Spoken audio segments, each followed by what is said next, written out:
Selamat malam Bapak, Ibu, Saudara-saudari yang dikasihi Tuhan kita Yesus Kristus. Terima salam dari HKBP Kernolong, HKBP tertua di Pulau Jawa. Sebelum kita memasuki peraduan malam, sejenak kita mendengarkan firman Tuhan. Marilah kita mempersiapkan diri, kita berdoa. Allah Bapa, kami bersyukur kepadamu karena Engkau telah memelihara hidup kami, memberkati kami dalam pekerjaan-pekerjaan dan berbagai aktivitas kami sepanjang hari ini. Saat ini kami mau merenungkan firman-Mu, penghantar bagi kami untuk istirahat malam hari ini. Kami mohon kuasa Roh Kudus memampukan kami menghayati firman-Mu dan mempedomani firman-Mu dalam kehidupan kami. Dalam Yesus kami berdoa. Amin. Renungan malam bagi kita sesuai dengan nas bacaan malam dalam Almanak HKBP tertulis dalam Injil Matius pasal yang ke-23 pada ayat 29 sampai dengan ayat 39. Sebagai ayat pedoman renungan kita yaitu ayat 37. Beginilah firman Tuhan. Yerusalem, Yerusalem, engkau yang membunuh nabi-nabi dan melempari dengan batu orang-orang yang diutus kepadamu. Berkali-kali aku rindu mengumpulkan anak-anakmu, sama seperti induk ayam mengumpulkan anak-anaknya di bawah sayapnya, tetapi kamu tidak mau. Tema renungan kita adalah jangan menolak kasih Yesus. Sahabat renungan malam Salum, metafora atau gambaran induk ayam mengumpulkan anak-anaknya di bawah kepak atau sayapnya untuk melindungi anak-anaknya dari mara bahaya. Itu dipakai oleh Tuhan Yesus untuk menggambarkan perhatian kasih Allah yang besar, menjaga dan menyelamatkan umat yang dikasihinya. Seekor induk ayam itu akan bersuara berteriak-teriak memanggil anak-anaknya agar berlindung di bawah sayap induk ayam itu. Ketika secara insting dirasakan induk ayam itu ada bahaya yang mengancam anak-anaknya. Demikianlah digambarkan oleh Yesus bahwa telah berulang kali Allah mengutus nabi-nabinya menyampaikan firman agar umat Allah hidup di dalam kasih Allah, hidup di jalan yang benar sesuai dengan petunjuk firman Tuhan. Ketika umat Allah menyimpang dari jalan yang benar, Allah mengutus nabi-nabinya untuk menasehati, menegur, memanggil mereka agar bertobat, agar mereka terhindar dari hukuman Allah, agar mereka menerima berkat keselamatan jika mereka mematuhi perintah Allah. Tetapi umat Tuhan itu mengeraskan hati, menentang Allah. Mereka menyerang, bahkan membunuh nabi yang diutus oleh Allah. Misalnya Nabi Yeremia. Nabi Yeremia berulang kali mengalami penganiayaan. Dan juga Nabi Uria. Nabi Uria itu dibunuh oleh Raja Yoyakim. Karena Nabi Uria menegur dan mengingatkan umat Tuhan di Yerusalem. Kemudian Allah Bapa mengutus anaknya yang tunggal, Yesus Kristus, datang ke tengah-tengah umatnya di dunia ini, di Yerusalem. Dan Yesus juga mengalami sikap penolakan dan sikap permusuhan dari pemuka-pemuka agama dan dari tua-tua masyarakat.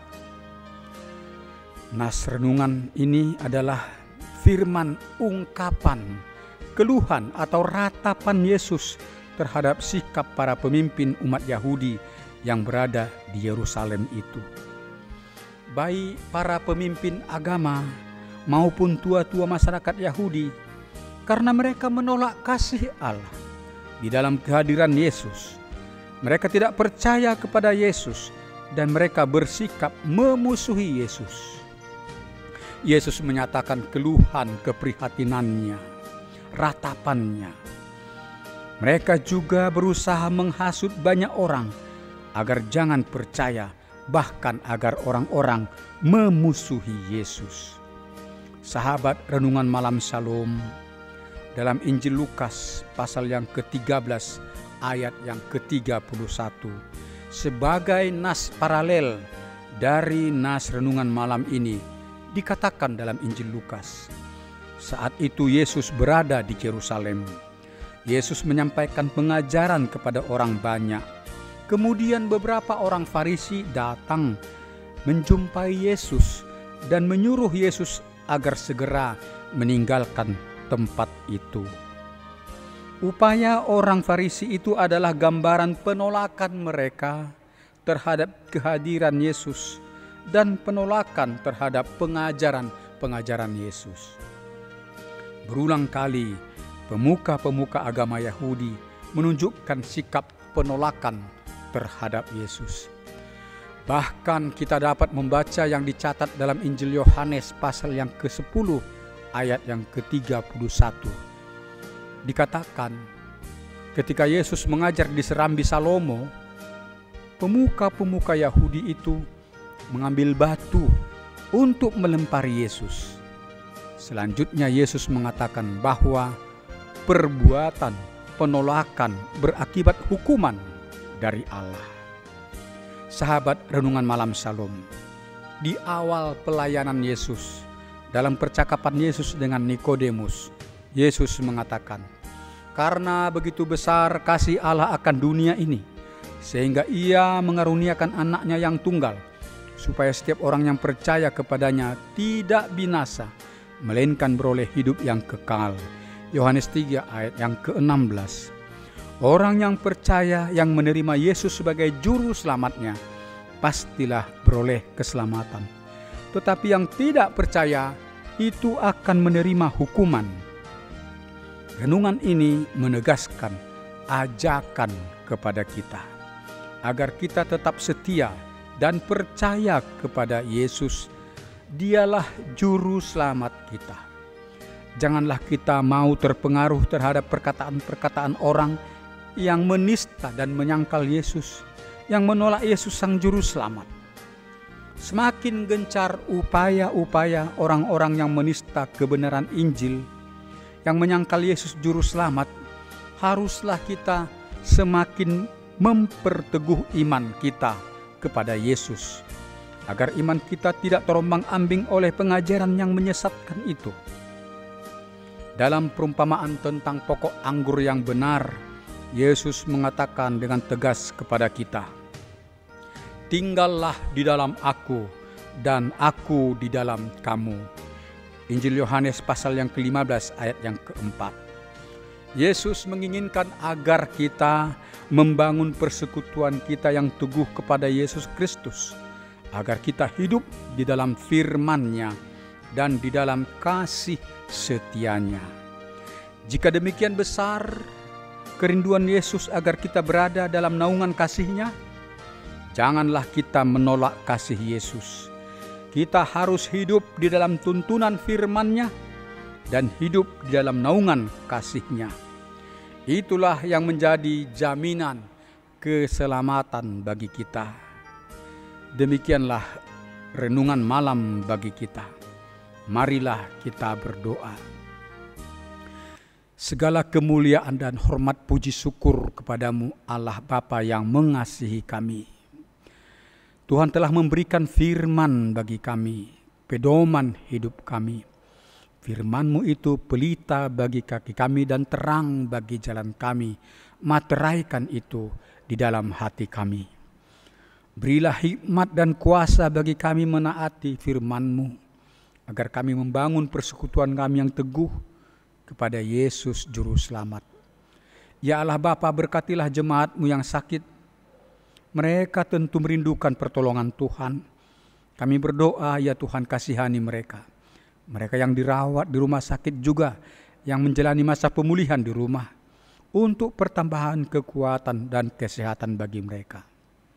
Berkati juga semua tenaga kesehatan dalam pengabdian mereka, baik di klinik demikian juga di rumah sakit, agar mereka terlindungi dari segala penyakit atas kuasa Tuhan, agar mereka juga melaksanakan tugas mereka dan berkati pelayanan mereka. Allah Bapa, berkatilah orang-orang yang berduka, orang-orang yang kesesakan, sembuhkan mereka dari duka mereka, lepaskan mereka dari beban kehidupan mereka, berkatilah mereka. Peliharalah hidup kami dalam istirahat malam hari ini, Engkau menjauhkan mara bahaya dari kami. Bangunkan kami esok pagi, perbaharui semangat hidup kami untuk melanjutkan pekerjaan dan usaha kami. Terpuji namamu ya Allah Bapa, dalam nama anakmu Yesus Kristus Juru Selamat kami. Amin. Anugerah Tuhan kita Yesus Kristus, kasih setia Allah Bapa, dan persekutuan dengan Roh Kudus yang memelihara kita sampai selama-lamanya. Amin.